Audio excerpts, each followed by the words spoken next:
إن الحمد لله نحمده ونستعينه ونستغفره ونعوذ بالله من شرور أنفسنا ومن سيئات أعمالنا من يهده الله فلا مضل له ومن يضلل فلا هادي له وأشهد أن لا إله إلا الله وحده لا شريك له وأشهد أن محمدا عبده ورسوله أما بعد قال الإمام البخاري رحمه الله في كتاب العلم من صحيحه باب من يرد الله به خيرا يفقهه في الدين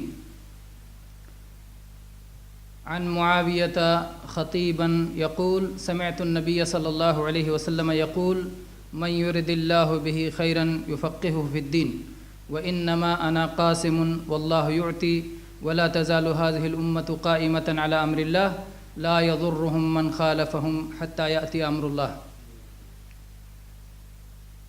میرے بھائیوں، دین سے محبت رکھنے والے، اللہ اور اس کے رسول سے محبت رکھنے والے، دینی علم کا شوق رکھنے والے اور اس کے لیے اپنے علم اور اپنے وقت اور اپنی نیند اور بہت کچھ کی قربانی دے کر کے یہاں تک پہنچنے والے میرے بھائیوں، میرے دوستوں، میرے عزیزوں، میرے بزرگوں،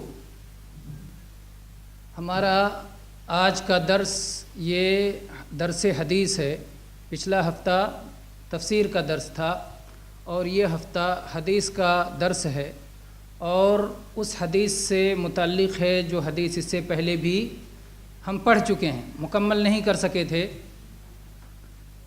حدیث کو ہم نے پڑھا تھا اور صحابی رسول معاویہ رضی اللہ عنہ کے تعلق سے، ان کی سیرت اور ان کے حالات اور ان کے تعلق سے ہمارا کیا عقیدہ اور موقف ہونا چاہیے اس کا بیان ہوا تھا، اور حدیث کی مختصر ابتدائی تشریح بھی ہوئی تھی۔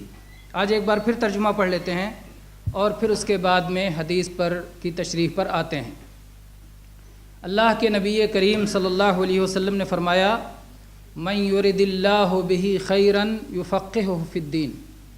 اللہ تبارک و تعالیٰ جس کے ساتھ بھلائی کا ارادہ کرتا ہے اسے دین کی سمجھ عطا فرماتا ہے، اور میں تو، اللہ کے نبی نے فرمایا، اور میں تو تقسیم کرنے والا ہوں، عطا کرنے والا، دینے والا اللہ تبارک و تعالیٰ ہے، اور اس امت میں ایک گروہ یا یہ امت برابر اللہ کی شریعت پر قائم رہے گی، اس کی مخالفت کرنے والے اسے کچھ نقصان نہیں پہنچا سکتے یہاں تک کہ اللہ کا فیصلہ آ جائے۔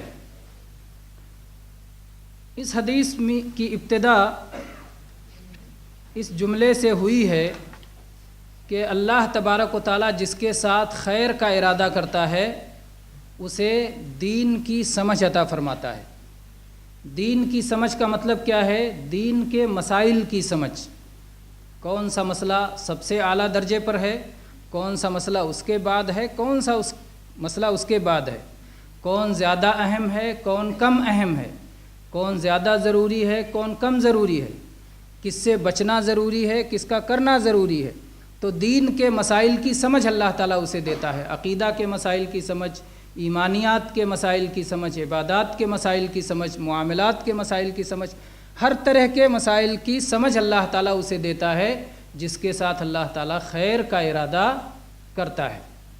تو یہ گویا فضیلت ہے علم کی، اور فضیلت ہے اس شخص کی جو علم حاصل کرنے والا ہے اور جسے علم کا موقع مل رہا ہے، علم حاصل کرنے کا موقع مل رہا ہے۔ اور اس میں اللہ تبارک و تعالیٰ کی ایک صفت کا بھی بیان ہے، من یرد اللہ بہ خیرا۔ اللہ تعالیٰ جس کے ساتھ خیر کا ارادہ کرتا ہے، ارادہ کرنا یہ اللہ کی صفات میں سے ایک صفت ہے، اور اللہ تبارک و تعالیٰ کی توحید پر عقیدہ رکھنے کا ایک اہم حصہ ہے اللہ کے ناموں اور صفات کی توحید پر عقیدہ رکھنا۔ اللہ تبارک و تعالیٰ ارادہ کرتا ہے، جب چاہتا ہے، جس طرح چاہتا ہے وہ ارادہ کرتا ہے۔ ارادہ کا مفہوم کیا ہے؟ اللہ تبارک و تعالیٰ کے ارادے کا مفہوم کیا ہے؟ صفات کے مسئلے میں دو باتیں یاد رکھیں۔ صفات کے مسئلے میں پہلی بات تو یہ بات یاد رکھیں کہ جیسے اللہ کی ذات کا معاملہ ہے ویسے اللہ کی صفات کا معاملہ ہے۔ اللہ کی ذات کے تعلق سے جس طرح کہا جائے گا کہ اللہ کی ذات اس طرح ہے جس کی کوئی مثال نہیں، ویسے ہی اللہ کی صفات اس طرح ہیں جس کی کوئی مثال نہیں ہے۔ اور ایک صفت کے بارے میں جو بات کہی جائے گی وہی بقیہ صفات کے بارے میں بھی کہی جائے گی، علم کے بارے میں، ارادے کے بارے میں، سننے کے بارے میں، دیکھنے کے بارے میں، اللہ کے چہرے کے بارے میں، اللہ کے ہاتھوں کے بارے میں، جو بھی اللہ تبارک و تعالیٰ کی صفات ہیں، ایک صفت کے بارے میں جو بات کہی جائے گی وہی تمام کے بارے میں، کہ جیسے یہ صفت ثابت ہے اللہ کے لیے، اللہ کی شان کے لائق اور اس کی کوئی مثال نہیں، ویسے دوسری صفت بھی اللہ کے لیے ثابت ہے اللہ کے شان کے لائق اور اس کی کوئی مثال نہیں ہے۔ تو یہ بالکل اسی طرح جیسے قرآن پاک میں اللہ تعالیٰ نے فرمایا لیس کمثلہ شیء وہو السمیع البصیر، اللہ جیسے کوئی چیز نہیں اور وہ سننے والا دیکھنے والا ہے۔ اقرار بھی انکار بھی، انکار کس بات کا؟ اللہ کے مثل کوئی نہیں، لیس کمثلہ شیء، اور اقرار کس بات کا؟ وہ سننے والا ہے، دیکھنے والا ہے۔ کوئی یہ نہ کہے کہ ہم تو سنتے ہیں، انسان بھی سنتا ہے، انسان بھی دیکھتا ہے، تو اس لیے تو مشابہت لازم آ گئی۔ اللہ کے بارے میں آپ نے کہا اللہ بھی دیکھتا ہے، اللہ بھی سنتا ہے، اور پھر آپ کہہ رہے ہیں اللہ کسی طرح نہیں ہے، تو اس کی وجہ سے سننے اور دیکھنے کا انکار کر دیں تو یہ درست نہیں ہے۔ کہا جائے گا اللہ سنتا ہے، اللہ دیکھتا ہے جیسا اس کی شان کے لائق ہے، انسانوں کے سننے یا دیکھنے کی طرح نہیں، یا کسی اور کے سننے یا دیکھنے کی طرح نہیں۔ لیس کمثلہ شیء، اللہ بے مثال ہے، اللہ منفرد ہے۔ تو ویسے اللہ کے ارادے کا بھی معاملہ ہے کہ اللہ تبارک و تعالیٰ جو چاہتا ہے وہ کرتا ہے۔ اللہ تعالیٰ نے قرآن پاک میں ارشاد فرمایا انما امرہ اذا اراد شیئا ان یقول له کن فیکون، اللہ تعالیٰ کا معاملہ یہ ہے کہ جب وہ کچھ کرنا چاہتا ہے تو کہتا ہے کن، ہو جا، اور وہ چیز ہو جاتی ہے۔ تو یہ ہے اللہ تبارک و تعالیٰ کا ارادہ کہ اللہ نے کرنا چاہا، کہہ دیا اور وہ چیز ہو گئی۔ اس ارادے کو کہتے ہیں کونی اور قدری ارادہ۔ وہ ارادہ کہ جو اللہ نے ارادہ کر لیا اس کا ہونا ہی ہونا ہے۔ اس کائنات میں اللہ کے چاہے بغیر کچھ ہو سکتا ہے؟ کچھ نہیں ہو سکتا، جو اللہ چاہے وہی ہوتا ہے۔ اللہ چاہے گا کہ سورج نکلے تو نکلے گا، اللہ چاہے کہ رات رہے تو رات رہے گی، جو اللہ چاہتا ہے وہی ہوتا ہے۔ لیکن بعض چیزیں قرآن پاک میں ایسی آئی ہیں کہ اللہ یہ چاہتا ہے لیکن ویسا ہوتا نہیں، کیوں؟ جیسے اللہ تعالیٰ فرماتا ہے یرید اللہ بکم اليسر، اللہ تعالیٰ تمہارے ساتھ آسانی چاہتا ہے، ولا یرید بکم العسر، اللہ تبارک و تعالیٰ یہ نہیں چاہتا کہ تم مشکل میں پھنس جاؤ۔ لیکن مشکل آتی ہے کہ نہیں آتی ہے؟ ہر جگہ آسانی ہی رہتی ہے بندے کو، کبھی آسانی آتی ہے کبھی مشکل آتی ہے۔ تو یہ ارادہ کیا ہے؟ وہ ارادہ کیا ہے؟ اللہ تعالیٰ کے ارادے دو طرح کے، ایک کو کہتے ہیں شرعی ارادہ اور ایک کو کہتے ہیں کونی ارادہ۔ شرعی ارادہ یہ ہے کہ جو اللہ پسند کرتا ہے، جو اس کی مرضی ہے، جو اس کا محبوب ہے نا، یہ ہے شرعی ارادہ۔ اور کونی ارادہ میں ضروری نہیں ہے کہ مرضی ہو، پسند ہو، محبوب ہو۔ کونی ارادہ یہ ہے کہ اس کو ہونا ہی ہونا ہے، اللہ نے چاہا اور وہ ہوگا، اس کی حکمت ہے اس کے پیچھے۔ اور شرعی ارادہ یہ ہے کہ اللہ چاہتا ہے اور آپ کو اختیار دیا ہے کہ آپ چاہو کرو، کرو گے تو فائدہ ہوگا، نہیں کرو گے تو فائدہ اس کا آپ کو حاصل نہیں ہوگا۔ اللہ تعالیٰ چاہتا ہے کہ اس کے بندے اسی کی عبادت کرے، اللہ چاہتا ہے، لیکن یہ اللہ کو پسند ہے۔ اللہ تعالیٰ کو پسند ہے کہ اس کے بندے ایمان لائیں، اللہ تعالیٰ کی مرضی ہے کہ اس کے بندے اسی کی عبادت کریں، لیکن اللہ تعالیٰ چاہتا یہ ہے کہ اس دنیا میں رنگ و بو قائم رہے۔ اللہ تعالیٰ چاہتا ہے کہ اس دنیا میں کچھ ایسے لوگ بھی رہیں جو جہنم کا ایندھن بنیں۔ اللہ تعالیٰ یہ بھی چاہتا ہے کہ کچھ لوگ کفر کریں۔ اللہ تعالیٰ یہ بھی چاہتا ہے کہ اس دنیا میں شیطان رہے۔ تو ایک چیز چاہت ہے اور ایک چیز پسند ہے، فرق ہے دونوں میں۔ کبھی کبھی ایک انسان دوا پینا چاہتا ہے لیکن دوا کو پسند نہیں کرتا، کیونکہ حکمت ہے، اچھا ہونا چاہتا ہے۔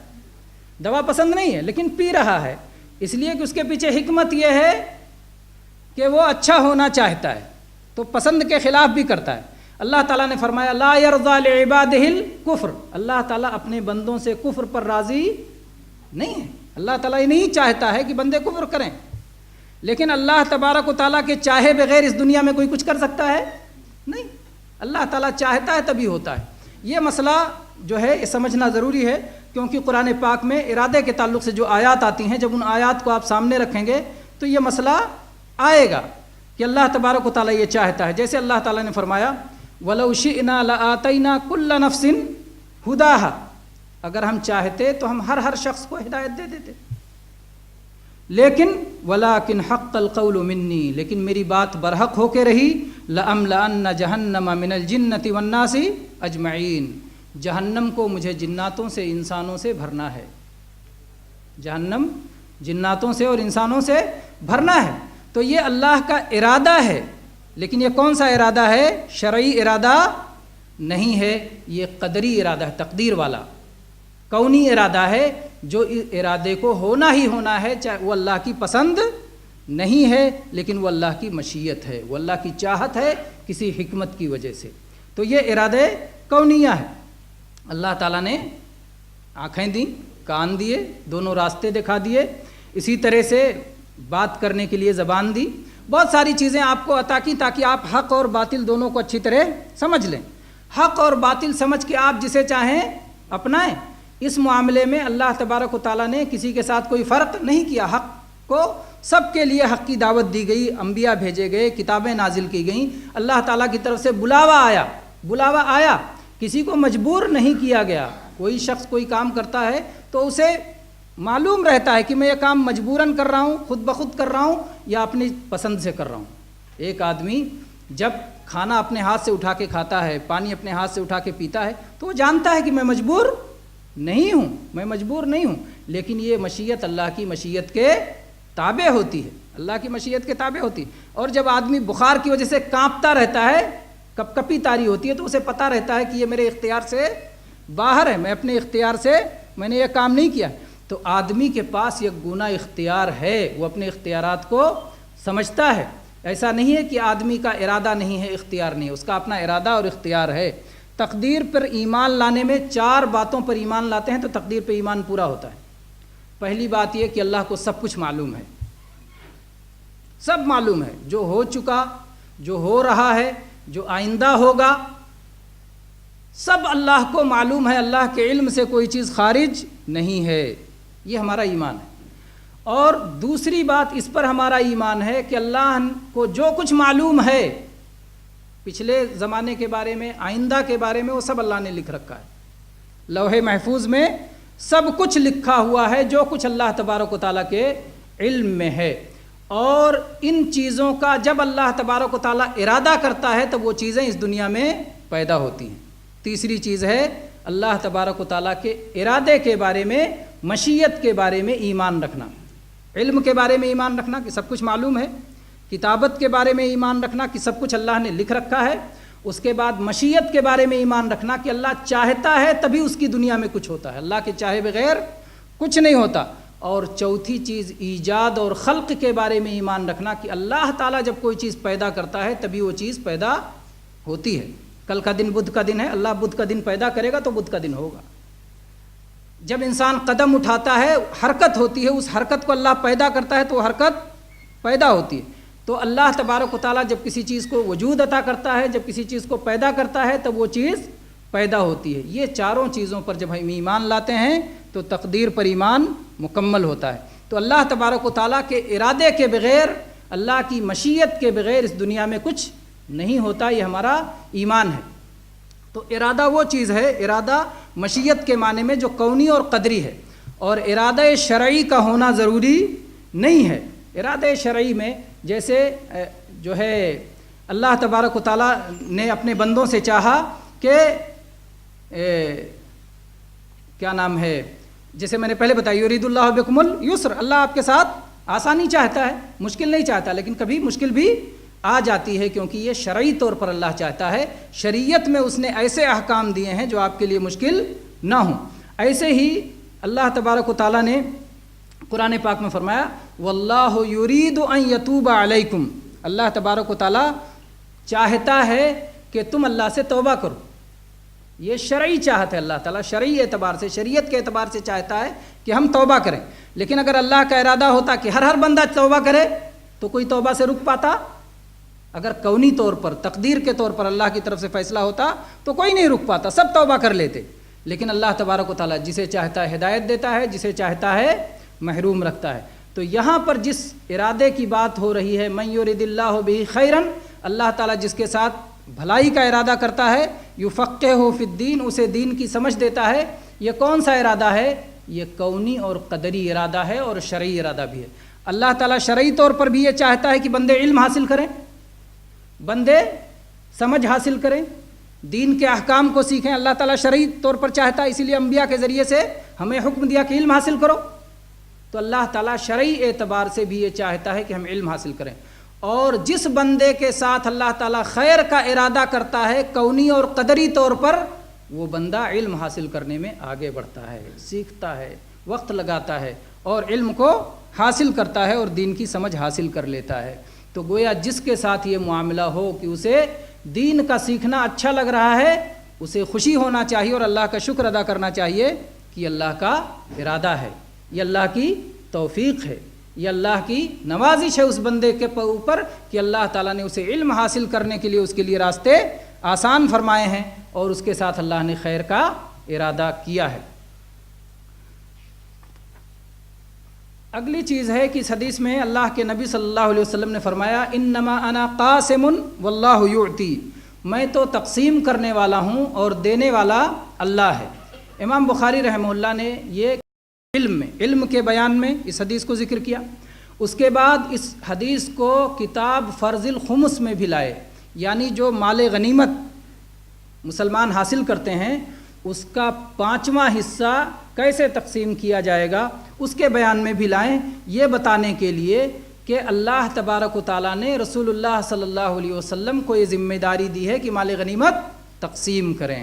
تو آپ نے فرمایا کہ میں تقسیم کرنے والا ہوں، اپنی مرضی سے نہیں، عطا کرنے والا اللہ ہے، اللہ کا حکم ہے، کس کو دوں کس کو نہ دوں، کتنا دینا ہے کتنا نہیں دینا ہے یہ اللہ کا حکم ہے، میں تو صرف اللہ کے حکم کے مطابق تقسیم کرنے والا ہوں، کسی کو اپنی مرضی سے دینا یہ میرا کام نہیں ہے۔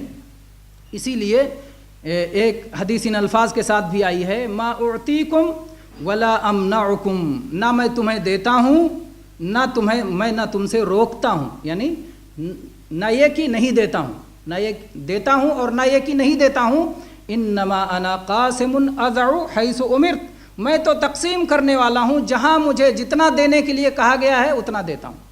تو اللہ کے نبی کریم صلی اللہ علیہ وسلم تقسیم کرنے والے تھے، آپ اپنی مرضی سے نہیں تقسیم کرتے تھے، اللہ کے حکم سے تقسیم کرتے تھے۔ اسی طرح سے رسول اللہ صلی اللہ علیہ وسلم جو تقسیم کرتے تھے وہ اللہ تبارک و تعالیٰ کے حکم کے مطابق تقسیم کرتے تھے، تو وہ شرعی حکم بھی اللہ تعالیٰ کی طرف سے، اور جس کو جتنا ملا اللہ نے اس کا فیصلہ کر رکھا ہے کہ اس کو اتنا ملنا چاہیے، تو قدری طور پر بھی ہوا اور شرعی طور پر بھی ہوا۔ کسی چیز کا یہ کیسے پتہ چلے گا کہ یہ اللہ کی مشیت ہے؟ یا تو اللہ نے بتایا یہ میری مشیت ہے، یا وہ چیز ہو جانے کے بعد پتہ چلے گا کہ یہ اللہ کی مشیت تھی۔ جب ہو گیا تو اللہ کی مشیت تھی اس لیے ہو گیا، لیکن پہلے سے قدری مشیت کو کوئی آدمی بتا نہیں سکتا، لیکن شرعی مشیت بتا سکتے ہیں۔ انبیاء بتا کے گئے ہیں کہ اللہ یہ چاہتا ہے، اللہ یہ چاہتا ہے، یہ چاہتا ہے، تو یہ شرعی مشیت ہے جسے ہمیشہ بتایا جا سکتا ہے، لیکن قدری مشیت کو واقع ہو جانے کے بعد ہی بتایا جا سکتا ہے کہ اللہ تعالیٰ یہ چاہتا تھا اس لیے ایسا ہی ہوا، یہ قدری مشیت ہے۔ تو اللہ کے نبی کریم صلی اللہ علیہ وسلم نے فرمایا کہ میں تقسیم کرنے والا ہوں اور دینے والا اللہ ہے۔ اور پچھلے ہفتے میں میرے خیال سے اس پر یہ تعلق سے بات بھی آ گئی تھی کہ علم کے معاملے میں بھی تقسیم کرنے والے رسول اللہ صلی اللہ علیہ وسلم اور دینے والا اللہ تعالیٰ، وہ کیسے؟ یہ بتایا گیا تھا، مجھے یاد پڑتا ہے یا نہیں بتایا گیا تھا، اس طرح سے کہ اللہ کے نبی کریم صلی اللہ علیہ وسلم نے علم کے معاملے میں ایک مثال دے کے سمجھایا ہے۔ صحیح بخاری ہی میں حدیث ہے، مثل ما بعثنی اللہ من الہدی والعلم کمثل غیث، کہ اللہ نے جو علم اور ہدایت دے کے مجھے بھیجا ہے اس کی مثال ایسے ہے جیسے بارش کی مثال ہے۔ بارش برستی ہے تو فرق کرتی ہے کہ یہ چکنی زمین ہے اس پہ نہیں برسنا ہے، یہ جذب کرنے والی اچھی زمین ہے اس پہ نہیں برسنا ہے، یہ بنجر ہے اس پہ کچھ نہیں اگتا یہاں نہیں برسنا ہے، یہ تالاب ہے گڈھا ہے یہاں نہیں برسنا ہے یا یہاں برسنا ہے، فرق نہیں کرتی، بارش سب پہ برستی ہے، ہر پہ برستی ہے۔ ایسے اللہ تعالیٰ کی طرف سے نبیوں کو جو علم دیا جاتا ہے اس سے کسی کو روکا نہیں جاتا، وہ علم سب کو تقسیم کیا جاتا ہے، سب کو بتایا جاتا ہے، لیکن حصہ سب کو اتنا ملتا ہے جتنا اللہ دینا چاہتا ہے۔ اللہ تبارک و تعالیٰ نے لوگوں کو، جیسے زمین فائدہ اٹھاتی ہے، ایک زمین ہوتی ہے پانی کو جذب کر لیتی ہے اپنے اندر، اور پانی کو جذب کرنے کے بعد پودے اگاتی ہے، پیڑ پودے اگاتی ہے، پھل پھول نکلتے ہیں، ہریالی اور سبزہ ہو جاتا ہے. اور دوسری زمین وہ ہوتی ہے جو پانی کو جمع کر لیتی ہے، بعد میں اس سے جانور پیتے ہیں، انسان اس پانی سے فائدہ اٹھاتے ہیں. اور تیسری وہ چکنی زمین ہوتی ہے کہ پانی برسا اور بہہ گیا، ایک کان سے سنا دوسرے کان سے اڑا دیا، اس کو علم کا کوئی لینا دینا نہیں ہے.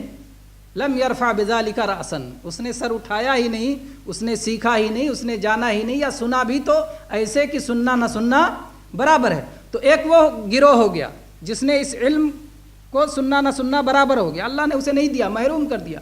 ایک وہ گروہ ہے کہ جس نے سنا اور یاد کر لیا، اور یاد کر کے لوگوں کو بتایا تو لوگوں نے اس سے فائدہ اٹھایا، جیسے تالاب نے پانی جمع کر لیا، لوگوں نے بعد میں اس سے فائدہ اٹھایا. اور ایک وہ گروہ ہے جو یاد بھی کر لیتا ہے، سمجھتا بھی ہے، پھر اس سے کئی مسئلے بھی نکالتا ہے. یہ علماء کا گروہ ہے جو ایک حدیث سے بہت سارے مسائل کا استنباط کرتے ہیں. پھر علماء میں بھی درجات ہیں، اور یہ اللہ کی عطا ہے. اللہ جس کو جتنا عطا کرتا ہے، جس طرح سے دیتا ہے، تو یہ پوری کی پوری طرح سے اللہ کا فضل ہے اور اللہ کا کرم ہے. اسی طرح سے اس حدیث میں اللہ کے نبی صلی اللہ علیہ وسلم نے فرمایا کہ اللہ تعالیٰ عطا کرتا ہے اور میں تقسیم کرتا ہوں. تو جب عطا کرنے والا اللہ، تو مانگنا کس سے چاہیے؟ اللہ ہی سے مانگنا چاہیے. یا اللہ علم عطا فرما.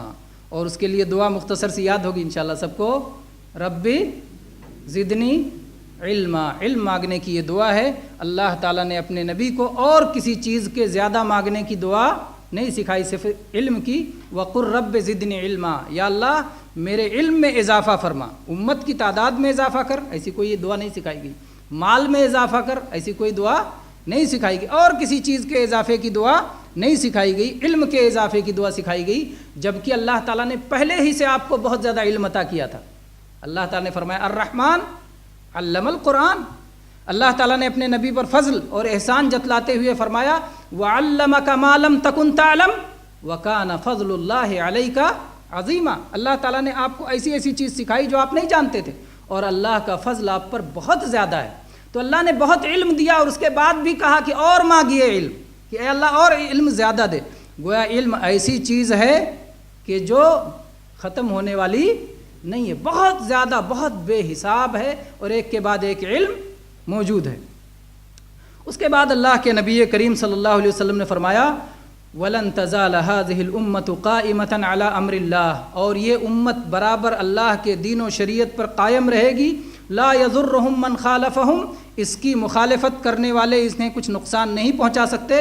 حتی یأتی امر اللہ، یہاں تک کہ اللہ کا حکم آ جائے، اللہ کا فیصلہ آ جائے. امام بخاری رحمہ اللہ نے اس ٹکڑے کو کتاب الاعتصام بالکتاب والسنہ وہاں بھی ذکر کیا ہے. اور وہاں ذکر کرنے کا مقصد یہ ہے کہ کوئی وقت قیامت تک اس دنیا میں ایسا نہیں آئے گا جب روئے زمین پر ایک شخص بھی ایسا باقی نہ ہو جو کتاب و سنت کو مضبوطی سے تھامے ہوئے ہو. کوئی وقت ایسا نہیں گا.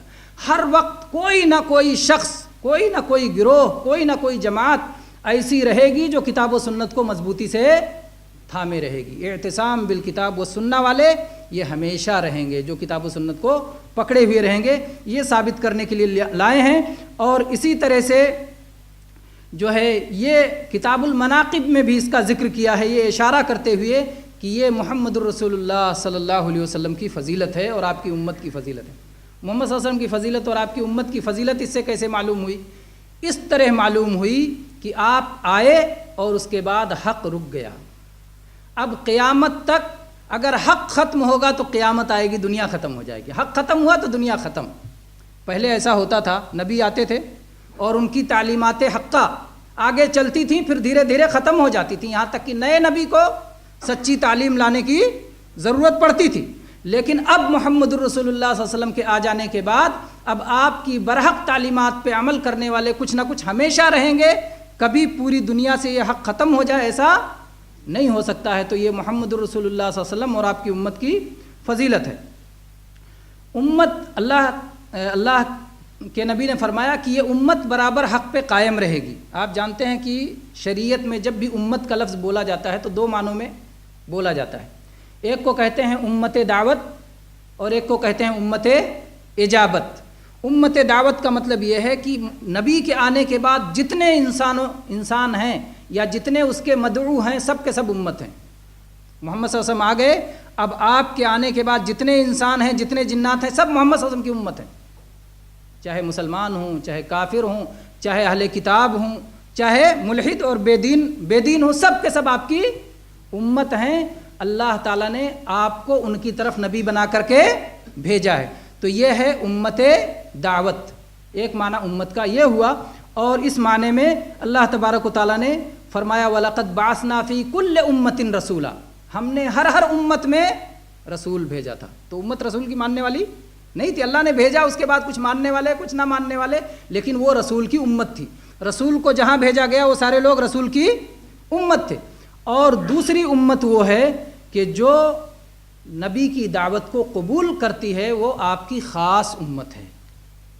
اور اس معنی میں قرآن پاک میں اللہ تعالیٰ نے فرمایا کنتم خیر امت اخرجت للناس، تم سب سے بہترین امت ہو جس کو لوگوں کے لیے پیدا کیا گیا ہے۔ تو اس امت سے مراد وہ لوگ ہیں جو نبی کی دعوت کو قبول کرتے ہیں۔ خیر امت میں سب نہیں ہے جو نبی کی دعوت نہ قبول کریں، وہ بھی امت ہیں لیکن وہ خیر امت میں نہیں ہے۔ اور ایسے اللہ تعالیٰ نے فرمایا وَكَذَلِكَ جَعَلْنَاكُمْ أُمَّةً وَسَطًا، اور ایسے ہی ہم نے تم کو عدل والی امت بنایا ہے، انصاف والی درمیانی امت بنایا ہے۔ یہ بھی کس اعتبار سے؟ امت اجابت، جو آپ کی دعوت کو قبول کرے وہ اس امت میں شامل ہے۔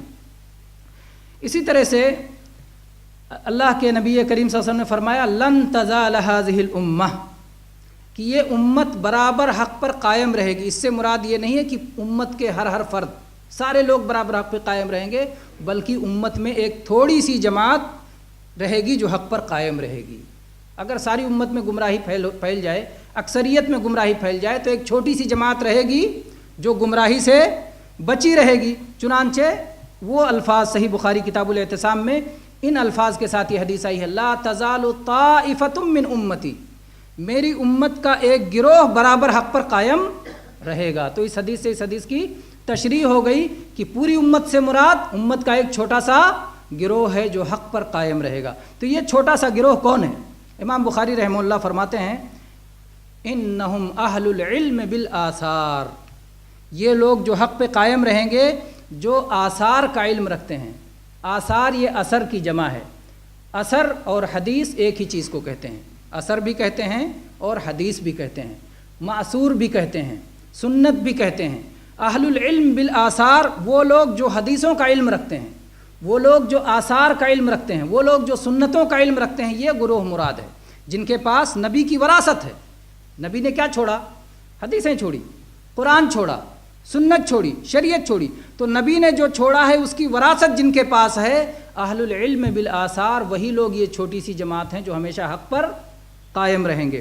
اس کے بعد میں قاضی ایاز رحمہ اللہ نے ذکر کیا ہے امام احمد کے بارے میں۔ امام احمد رحمہ اللہ سے پوچھا گیا کہ یہ کون لوگ ہیں؟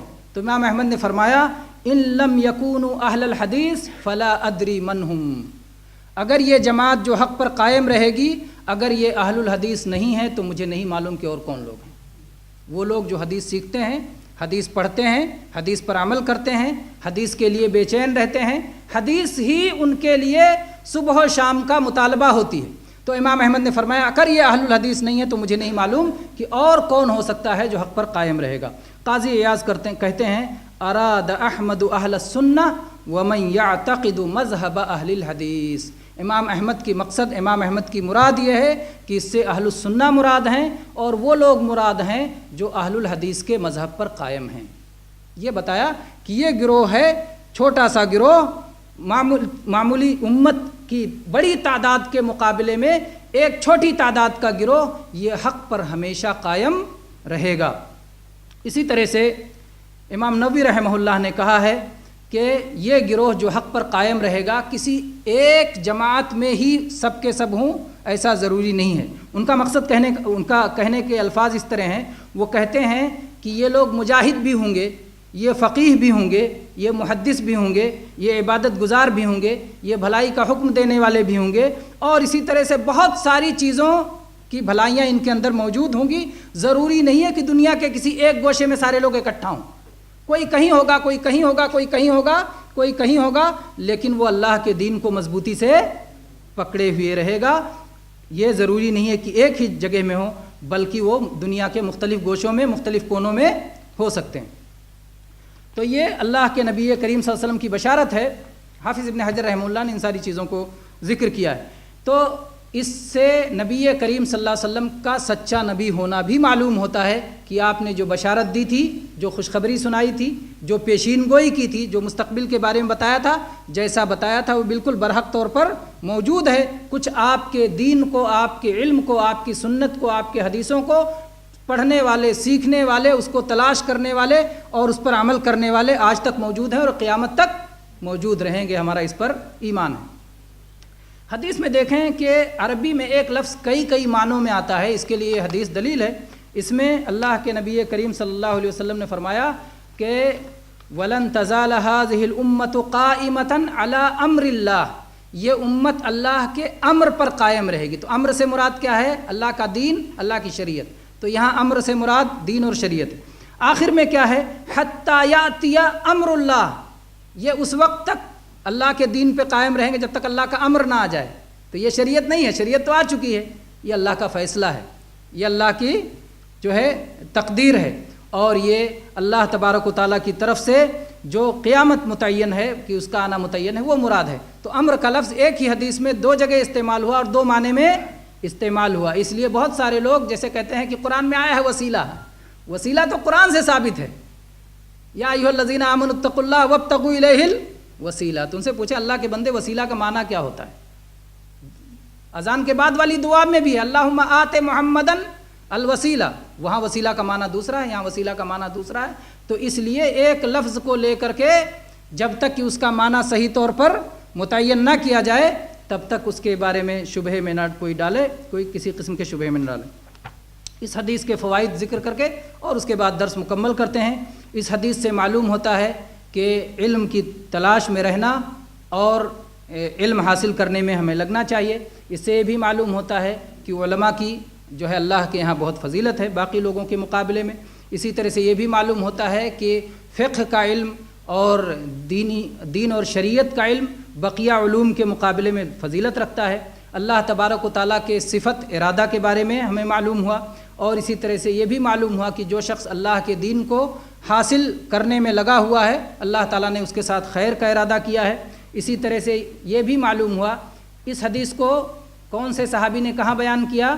معاویہ رضی اللہ عنہ نے مسجد نبوی کے ممبر پر خطبہ دیتے ہوئے بیان فرمایا۔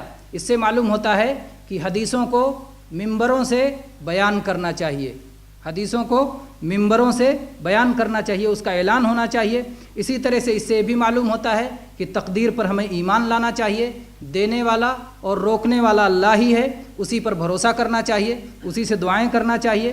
اسی طرح سے اس حدیث سے یہ بھی معلوم ہوتا ہے کہ اس امت کے لیے خوشخبری ہے کہ اس امت میں خیر ہمیشہ باقی رہے گا۔ کوئی نہیں کہہ سکتا کہ پوری امت تو جاہلیت میں پڑی ہوئی، پوری امت گمراہی، پوری امت کبھی گمراہی میں نہیں پڑ سکتی۔ حق جماعت ایک موجود رہے گی، ہمیشہ ہمیش رہے گی۔ اسی طرح سے یہ بھی معلوم ہوتا ہے کہ اللہ کے نبی نے بارے میں خبر دی ہے، اس کو کیا کہتے ہیں؟ علم غیب، غیب کی خبر۔ اللہ کے نبی نے غیب کی خبر دی ہے، جتنا اللہ نے غیب بتایا اتنا آپ نے آگے بتایا۔ آپ کو پورے غیب کا علم نہیں تھا، آپ کو اللہ نے جتنا بتایا اتنا آپ نے آگے بتایا، اور امت کو بھی اس کا علم آپ نے دے دیا ہے۔ اسی طرح سے آگے کی خبروں کے بارے میں بتانا یہ کسی کے سچے نبی ہونے کی، محمد صلی اللہ علیہ وسلم کے سچے نبی کی ہونے کی دلیل ہے کہ آج 1440 ہجری چل رہا ہے، اور اللہ کے نبی کریم صلی اللہ علیہ وسلم نے جیسا بتایا تھا ویسا ہوا ہے، اور آگے بھی انشاءاللہ ویسے ہی ہوگا۔ اور ہمارا اس بات پر بھی ایمان رکھنا فرض ہے کہ حق ہمیشہ برابر جاری رہے گا، کبھی ختم نہیں ہو سکتا۔ کوئی آئے 15ویں صدی میں اور کھڑے ہو کر کے قرآن کی ایسی تفسیر کرے جو اس سے پہلے کسی نے نہیں کی ہے، تو کیا کہیں گے؟ وہ قبول ہے کہ مردود ہے کہ مقبول؟ مردود ہے۔ 15ویں صدی میں قرآن کی وہ تفسیر کیسے کر سکتے ہو جو آج تک امت نے نہیں سمجھا، کیونکہ حق ہمیشہ باقی رہے گا، حق ہمیشہ باقی رہے گا۔ دونوں مسئلوں کو فرق کریں، ایک تو یہ ہوتا ہے کہ ایک نیا مسئلہ پیدا ہو اور اس کو قرآن پہ کسی آیت سے نکالا جائے، یہ دوسری چیز ہے، یہ اجتہاد ہے، اس کا انکار کوئی نہیں کر سکتا، یہ رہے گا قیامت تک، اجتہاد باقی رہے گا۔ ایک نیا مسئلہ پیدا ہوا جو پہلے نہیں تھا، اس مسئلے کو قرآن سے نکالنا، اس مسئلے کو حدیث سے نکالنا، یہ دوسری چیز ہے، یہ تو رہے گا قیامت تک، کیونکہ نئے نئے مسائل پیدا ہوتے رہیں گے اور قرآن و حدیث سے نکالنا یہ علماء کی ذمہ داری ہے۔ لیکن ایک مسئلہ جو پہلے تھا، پہلے ممکن تھا، پہلے ہو سکتا تھا، اس کے باوجود آ جا کے کوئی نکالتا ہے کہ قرآن میں یہ آیت اتری ہے، جیسے مثال کے طور پر میلاد النبی کو کوئی نکالے اور کہے قرآن میں ہے ووالد وما ولد، اس سے معلوم ہوتا ہے میلاد کرنا چاہیے، ہے نا؟ تو وہ کہا جائے گا کہ یہ قرآن پہلے سے اترا ہوا ہے اور پہلے سے میلاد النبی موجود تھا، آج آپ کی یہ تفسیر قابل قبول نہیں ہے، گویا آپ یہ کہنا چاہتے ہیں کہ حق کا کوئی جاننے والا ہی نہیں تھا، کوئی عمل کرنے والا ہی نہیں تھا، تو خیر ہمیشہ باقی رہے گا۔ اسی طرح سے اللہ تبارک و تعالیٰ نے کس چیز کے بارے میں کیا ارادہ کیا ہے، یہ جب کوئی چیز ہو جائے تو ہمیں پتہ چل جاتا ہے اس معاملے میں اللہ کا ارادہ یہی تھا۔ اسی طرح سے یہ بھی معلوم ہوتا ہے کہ جو لوگ حق والے ہوں گے، حق والا جو گروہ ہوگا، ان کے مخالفین بھی ہوں گے۔ اللہ کے نبی نے کیا فرمایا؟ ان کے مخالفین انہیں نقصان نہیں پہنچا سکتے، تو مطلب حق گروہ کے مخالفین بھی ہوں گے اور ہمیشہ وہ رہیں گے۔ اسی طرح سے یہ بھی معلوم ہوتا ہے کہ ہمیں کتاب و سنت کو مضبوطی سے تھامنا چاہیے تاکہ ہم حق گروہ کے ساتھ شامل رہیں۔ اسی طرح سے ہمیں یہ بھی ایمان رکھنا چاہیے کہ حق گروہ کے دشمن اس کا کبھی کچھ بگاڑ نہیں سکتے، اور اس امت کی فضیلت بھی معلوم ہوتی ہے کہ حق اس میں ہمیشہ جاری رہے گا، اور اس سے یہ بھی معلوم ہوتا ہے کہ اجماع حجت ہے۔ یہ کیسے معلوم ہوتا ہے؟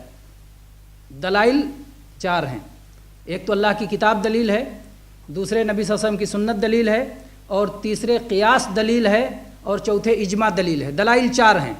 مصادر شریعت 2 ہیں، اللہ کی کتاب مصدر ہے، اللہ کے رسول کی حدیث مصدر ہے۔ مصادر شریعت 2 ہیں، شریعت جہاں سے نکلے گی وہ صرف اللہ کی کتاب سے اور اللہ کے نبی کی حدیث سے۔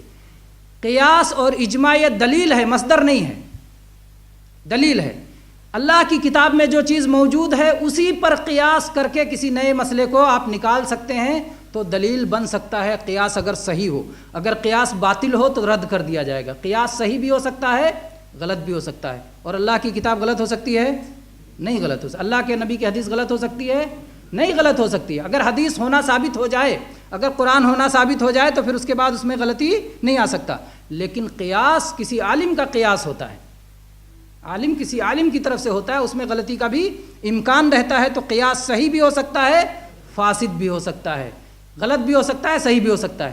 تو قیاس یہ دلیل ہو سکتا ہے اس کے حالات کے اعتبار سے، اور اجماع بھی دلیل ہے۔ اجماع دلیل ہے، اس کے لیے یہ حدیث دلیل ہے، کیونکہ اللہ کے نبی نے فرمایا کہ اس امت میں ایک چھوٹا سا گروہ ہمیشہ حق پر قائم رہے گا۔ تو جب کسی بات پر پوری امت متفق ہو جائے تو اس کا مطلب وہ چھوٹا سا گروہ بھی امت کے ساتھ ہے نا؟ جب کسی بات میں پوری امت متفق ہے، کسی کا کوئی اختلاف نہیں ہے، تو مطلب حق والا گروہ بھی امت کے ساتھ میں ہے، تو اسی لیے اجماع حجت ہے۔ لیکن اگر کوئی ایک گروہ نکل گیا تو پھر وہ حجت نہیں بن سکتا، کیونکہ پوری امت اس پر متفق نہیں ہے۔ تو جس مسئلے پر پوری امت متفق ہو اس کے حق ہونے میں کسی طرح کا کوئی شک و شبہ نہیں ہے۔ اللہ کے فضل و کرم سے اس حدیث کا معنی و مفہوم جس قدر اور اس مختصر سے وقت میں بیان کرنے کا ارادہ تھا اور بیان کیا جا سکا، آج اسے مکمل کرتے ہیں۔ اللہ تبارک و تعالیٰ سے دعا ہے کہ اللہ تبارک و تعالیٰ ہم سب کو حدیثیں پڑھنے، سمجھنے، سیکھنے اور اسے آگے بڑھانے کی توفیق عطا فرمائے۔ انشاءاللہ اگلا ہمارا ہفتہ اگلا درس انشاءاللہ توحید سے متعلق درس رہے گا، جیسا کہ 4 ہفتوں کو تقسیم کر دیا گیا۔ آپ جانتے ہیں پہلا ہفتہ درس قرآن، دوسرا ہفتہ درس حدیث، تیسرا ہفتہ عقیدے کا درس، اور چوتھا ہفتہ آداب کا درس، یہ تعین جیسا ہم نے کیا ہے۔ تو اسی طرح سے انشاءاللہ اگلا ہفتہ ہمارا توحید سے متعلق رہے گا۔ درس یہ مکمل ہوا، اور اب آپ لوگوں کے سوال و جوابات وغیرہ ہیں تو سوال و جواب رکھیں۔ والحمدللہ رب العالمین۔